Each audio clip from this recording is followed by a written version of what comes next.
Meet Ali Bennett, a friend of mine, a young Muslim born and raised in Sydney, Australia, who has lived quite a successful life. However, it was only recently that his life took a dramatic turn. This is Ali's story. Where are you at now with your life? What's happened to you? At this point in my life, wallah, I've been gifted, alhamdulillah, by Allah, with cancer throughout my body, and I've changed my whole life to sort of helping people. Why do you call it a gift, Ali? And alhamdulillah, it's a gift because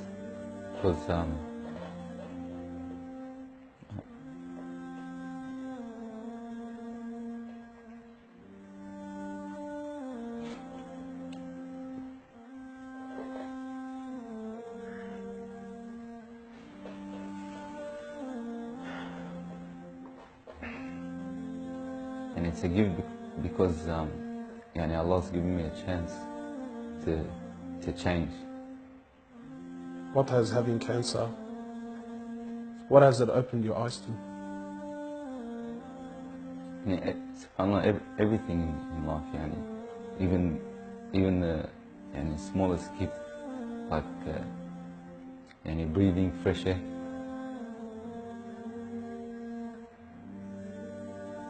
Do you feel like you used to take that for granted before?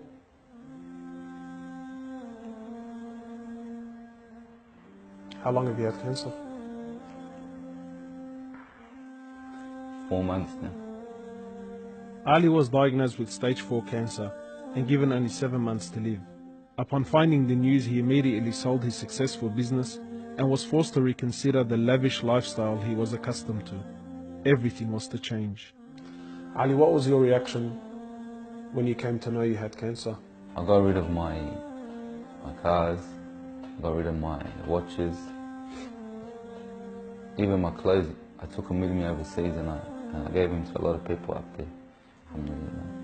So I wanted to try to leave this world without anything. So you were on a mission to get rid of your dunya. It wasn't until Ali invited us into his room that we truly understood the luxurious lifestyle that he was living and the extent of the sacrifice that he was making. What's all this, Ali? Talk to me, explain this. It's a bracelet, costs about $60,000. $60,000? Yeah. What do you have in these boxes now? They're all my shoes, alhamdulillah. Louis Vuitton? All Louis Vuitton. How much is something like this worth, Ali? They're probably about $1,300. How much you pay for that, Ali? About $700. Thongs? For a pair of thongs, yeah.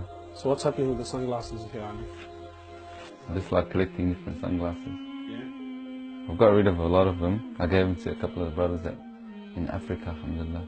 So you're telling me there's a kid in Africa that's walking around with Louis Vuittons and... Can I try one of these hats on? I've only mentioned them in my talks like 100 times. You can try the red one on. It's limited edition one. Barakallah. What do you reckon, else? Sheikh Gucci. Ali's interest in the dunya has left him abruptly and no longer holds a place in his heart. So Ali, what do you feel now, like when you look at this? And driving something like this doesn't really cross my mind anymore. It's not something I would want to do no more.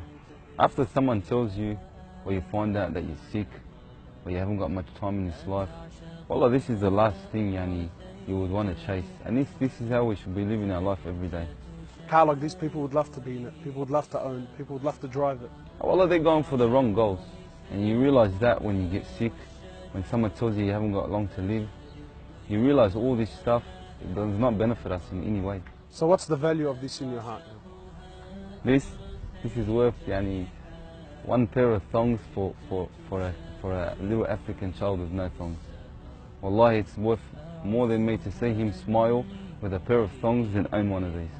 Wallah al-Azim. Ali has since dedicated the remainder of his life and wealth to helping those who are far less fortunate than him.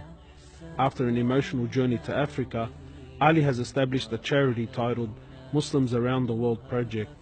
The organization wasted no time in the construction of a masjid and a school in Africa to serve as an ongoing charity for him when he finally has to depart this world.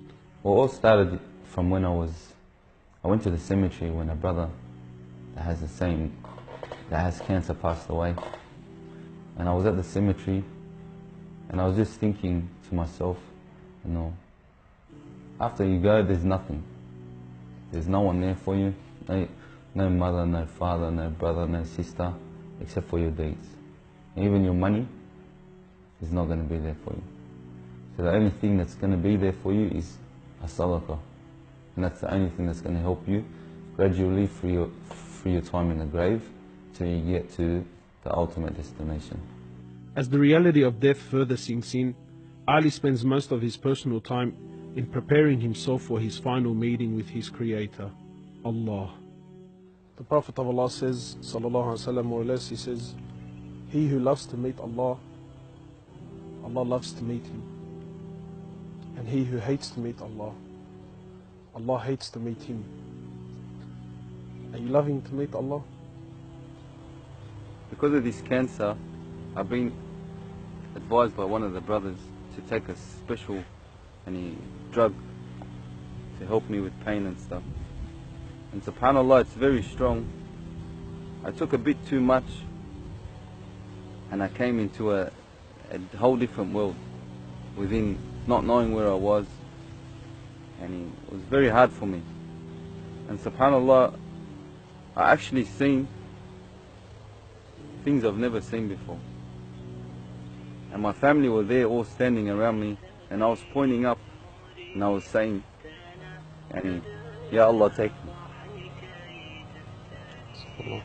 And it was that beautiful what I was seeing, I just wanted to go.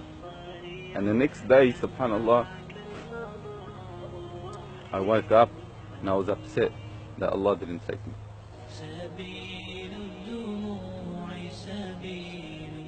Well, I ask Allah subhanahu wa ta'ala to purify you and to give you shifa, to keep you around us for a long time. Allah, may Allah subhanahu wa ta'ala reward you.